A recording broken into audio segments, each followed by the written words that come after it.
Mes amis, bien le bonjour. Nous sommes vers l'époque de 2005 en Caroline du Nord, aux États-Unis.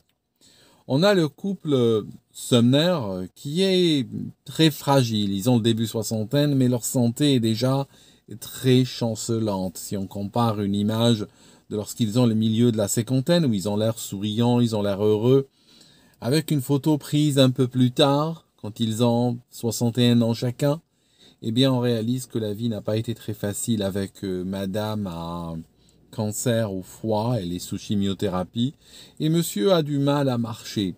Leur santé est très chancelante. C'est un couple qui s'est connu pratiquement depuis toujours. Ils ont été à l'école ensemble. Après, la vie les a séparés. Ils ont chacun fondé une famille de son côté. Par la suite, divorce ou veuvage vont les réunir sur le tard. Et puis voilà, ils se marient, ils vivent ensemble. Vu leur état de santé, ils décident d'aller en Floride. Ils vont vendre leur maison et déménager vers la Floride, où le soleil est un peu plus brille un peu plus longtemps.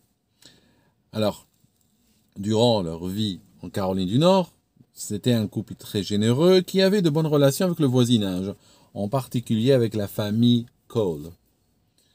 Tiffany Cole, 23 ans à l'époque, nous sommes en 2005, va acheter la voiture du couple comme elle ne peut pas obtenir de prêt bancaire parce qu'elle n'a pas de travail, eh bien le couple Sumner c'est assez généreux pour lui permettre de payer la voiture par mensualité.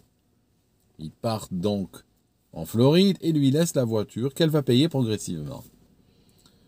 Vers juin 2005, elle va se rendre en Floride avec son copain, un certain Michael Jackson, rien à voir avec le chanteur, c'est juste une petite frappe avec laquelle elle traînait.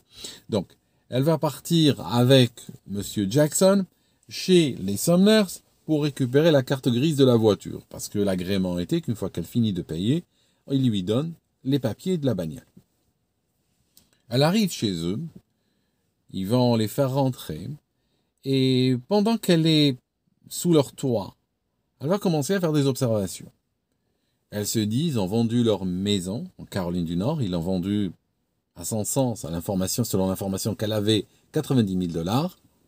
Après, ils sont en Floride locataires, donc le magot de 90 000 dollars doit être caché quelque part.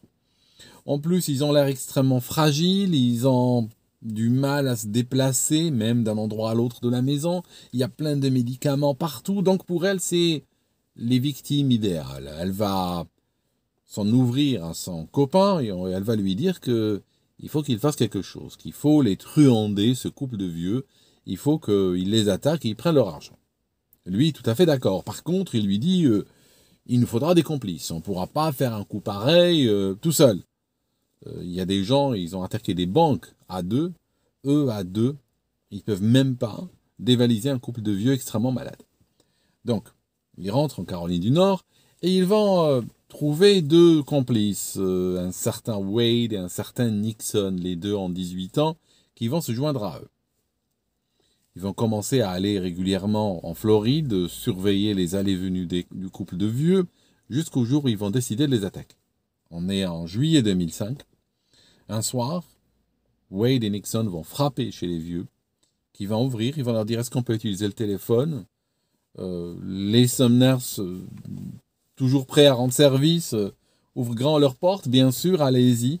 Et là, ces deux gars rentrent, et immédiatement, ils vont tomber sur ces vieux, ils vont les bâillonner et les ligoter, et puis leur bander les yeux. Très rapidement, va se joindre Tiffany Cole, avec son copain, Monsieur Jackson, va se joindre à cette équipée. Et ils vont commencer à fouiller la maison. Ils vont chercher partout, ils vont pas trouver de cash vraiment, mais ils vont trouver une boîte avec une collection de pièces de monnaie à la valeur incertaine, quelque chose qu'il faut expertiser pour savoir. Et ils vont trouver quelques bijoux, plus des cartes de crédit. Ils vont prendre les vieux, les mettre dans leur voiture, une Lincoln Continental, ils vont les mettre dans le coffre et partir avec.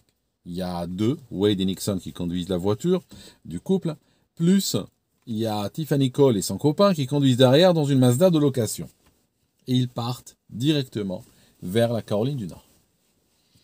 Ils arrivent sur un terrain vague, ils garent les véhicules, ils sortent les vieux qui sont terrorisés, Pendant que les uns sont en train de boire de la bière en jetant les canettes un peu partout autour, Tiffany Cole et son copain sont en train d'interroger les vieux. Ils veulent savoir les numéros, les PIN codes des cartes bancaires. Le couple de vieux n'a aucun mal à donner les numéros. Il n'y avait même pas besoin d'arriver jusque-là. Il les aurait donnés bien avant. Il n'y avait même pas besoin d'en arriver au kidnapping. C'est des gens très, très fragiles. Ils auraient donné, sur simple demande, ils auraient donné leur numéro de carte. En tout cas, une fois que ces 4 personnes ont obtenu le numéro des cartes, ils vont pousser les vieux dans un trou. Ils avaient creusé un trou 2 jours avant ce kidnapping. Ils avaient creusé un trou d'1,50 m de profondeur sur ce terrain-là. Ce qui vous donne une idée assez juste de la préméditation de ce coup. Ils les poussent à l'intérieur, tout bâillonnés et attachés, et puis commencent à les enterrer. Ils vont les enterrer, puis une fois qu'ils ont recouvert ce qui est maintenant devenu une tombe pour ces 2 personnes, ils montent dans les voitures et partent. La Lincoln, ils vont l'abandonner un peu plus loin, quelques kilomètres plus loin, 20 kilomètres, ils vont l'abandonner avec les pelles et tout ça à l'intérieur. Et puis ils partent à 4 dans la Mazda. Pour eux va commencer vraiment une soirée absolument extraordinaire. Ils sont heureux, ils sont très contents. Ils se prennent même en photo. Ils ont loué une limousine avec chauffeur. Ils ont demandé au chauffeur de leur ouvrir une bouteille de champagne. Et puis ils ont du cash, ils ont réussi à sortir $1000. Les cartes bancaires en général ont des limites relativement basses. Ils ont sorti $1000 et ils se photographient avec. Et mademoiselle Tiffany Cole, elle a des billets un peu partout entre les mains, dans la bouche comme ça, et puis elle s'agite devant la caméra. C'est un véritable moment de bonheur qu'ils vont vivre. Par la suite, le lendemain, ils vont sortir encore $1000 et ils vont continuer la fête pendant quelques jours. Parce que la carte ne leur donne pas plus de $1000 par jour. Donc ils sortent $1000. Ils les claquent immédiatement en boisson, et puis à la fin de la journée, ils vont dans un motel, ils louent 2 chambres, et ils dorment. 5-6 jours plus tard, il y a la fille des Sumners qui commence à s'inquiéter. Ses parents ne répondent plus au téléphone. Alors elle va appeler le shérif de Jacksonville. Celui-ci écoute, prend pas très au sérieux sur le moment. Bon, il se dit c'est 2 petits vieux, il faut qu'on aille leur rendre visite. Et c'est seulement le lendemain qu'il prend un patrouilleur, qu'il va garer devant la maison. Et puis il va faire le tour un petit peu, et par derrière, il va trouver une porte ouverte. Il rentre, et là, soudainement, il est inquiet, parce que la maison semble avoir été fouillée de fond en comble, les médicaments traînent un peu partout, ce n'est pas normal, c'est une disparition extrêmement inquiétante. Sur ce, au bout de quelques heures, il y a un flic qui était en patrouille, qui va trouver la Lincoln Continental des vieux, il y a les pelles encore à l'intérieur.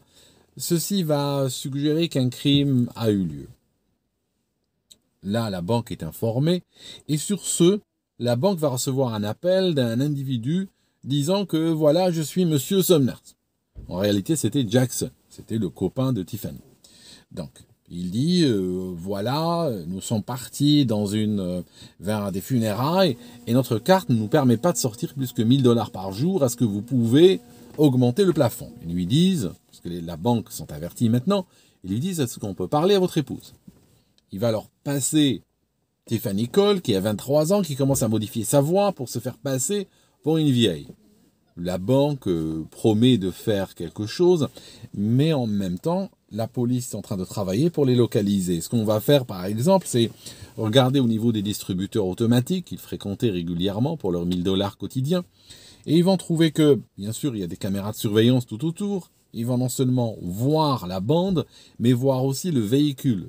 Sur plusieurs de ces clichés, il y a une Mazda qui est en background, qui est en arrière-plan, et à un moment donné, la police peut même obtenir l'immatriculation. Elle a été louée par Tiffany Cole sous son nom directement.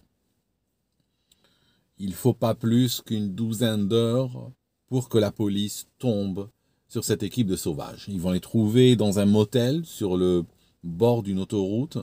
Ils seront arrêtés, on trouvera chez eux des possessions des vieux, on trouvera bien sûr les cartes, on trouvera encore les pièces de monnaie qu'ils n'ont jamais réussi à vendre, plus d'autres papiers qu'ils ont volés comme ça en espérant pouvoir en faire quelque chose.